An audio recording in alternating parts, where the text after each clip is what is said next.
এটাই হলো আমার বেডরুম। আর ঘুমপাম তোমাদেরকে তো এতদিন ধরে বলছি যে আমি চানোয়ারটা চেঞ্জ করব। এটা দিওয়ালির লাইটটা কোনো ভিডিওই দেখোনি, যেহেতু আমি 2 বছর পাতিদেব 5 মিনিটের মধ্যে সংসারের কাজ করা মেয়েকে রেডি করা একদম কমপ্লিট। বন্ধুরা, ভিডিওটা প্রথম থেকে শেষ পর্যন্ত দেখবে।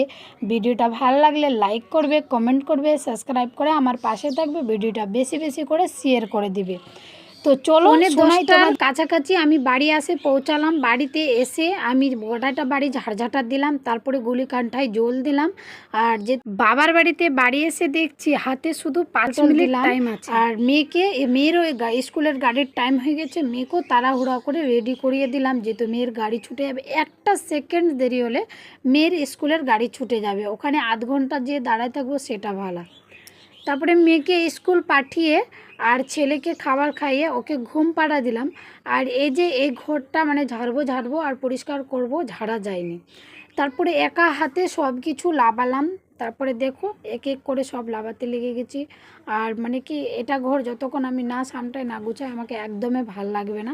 মানে মনে হচ্ছে কি মানে আমার মাথার উপর একটা চাপ থাকে না, যেরকম বোঝ টাইপের, ওই রকম লাগে। তো তোমরা তো জানছোই, আগের ভিডিওতে দিয়েছি যে আমার 3-4 বছর থেকে আমার ঘরগুলো খুব এরকম বন্ধ হয়ে আছে। ভালো পরিষ্কার করে ঝাড়া যায় না, পরিষ্কার করা যায় না, গুছানো যায়নি।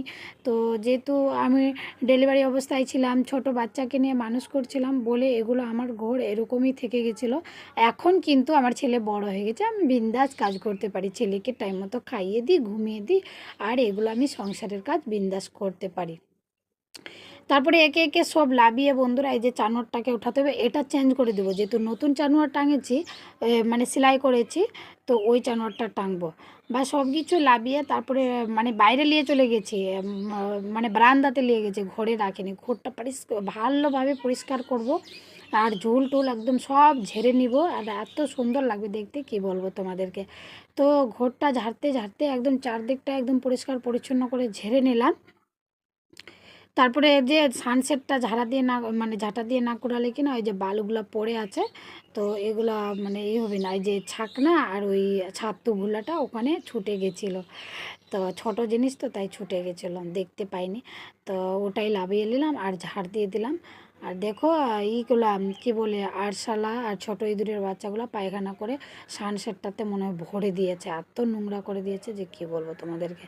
তো সব কিছু বন্ধুরা মেয়েদেরই জন্য, মেয়েরাই লক্ষ্মী, মেয়েরাই অলক্ষ্মী, কি না বলো। এতদিন বাড়িঘরগুলো মানে পরিষ্কার রাখতে পারছিলাম না, মনে হচ্ছে কি একটা মাথার উপরে একটা এরকম চাপ আছে যে কি বলবো, কেউ মনে হয় বোঝা চাপিয়ে রেখেছে ওই রকম লাগছে।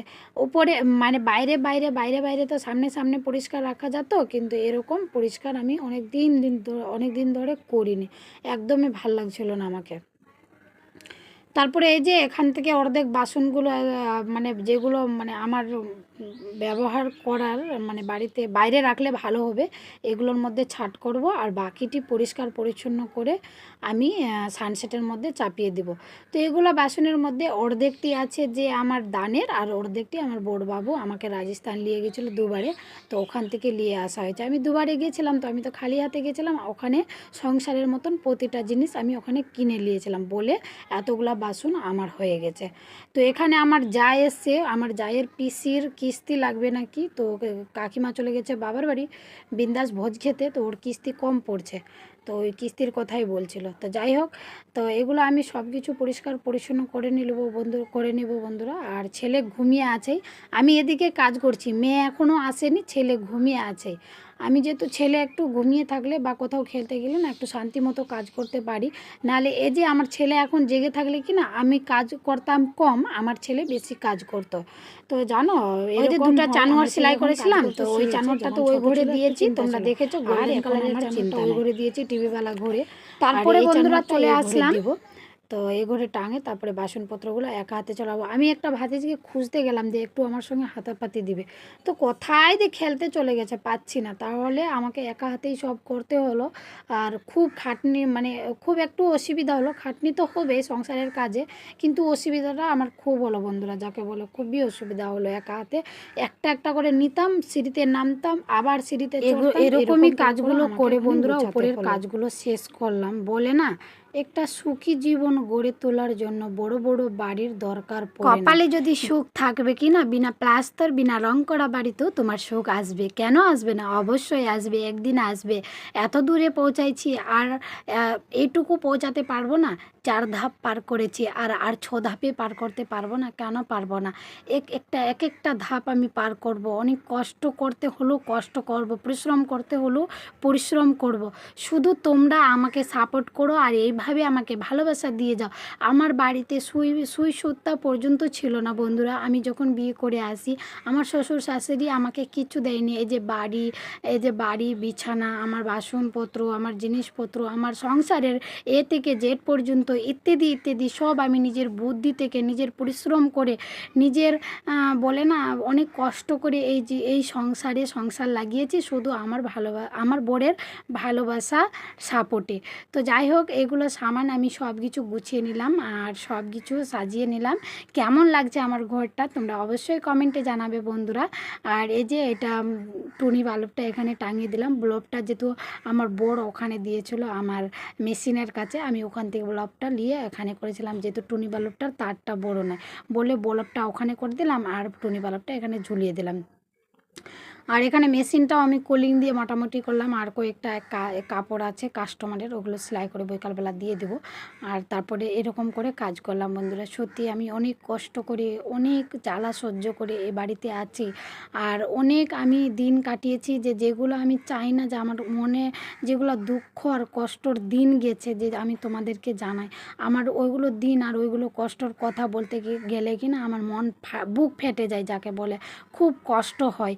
আমি চাই না যে আমার ওই দিনগুলো আবার ফিরে আসে।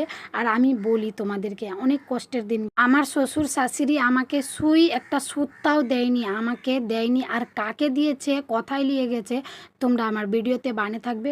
অবশ্যই একদিন না একদিন বুঝতে পারবে আর শুনতে পাবে আর সব দেখতে পাবে। তো আমি এই যে বাড়ি আছে, আমি নিজে থেকে বাড়ি কিনেছি, গাড়ি কিনেছি, বিছানা কিনেছি, বালিশ নিয়েছি, বাসনপত্র নিয়েছি, ঘরের এ থেকে জেড পর্যন্ত ইত্যাদি সব কিছু আমি নিজে থেকে বেসাইছি। মানে সব কিছু আমি নিজে থেকে নিয়েছি আর নিজে থেকে সব কিনেছি আমার বরের ভালোবাসা আর আমার বরের পরিশ্রমের জন্য।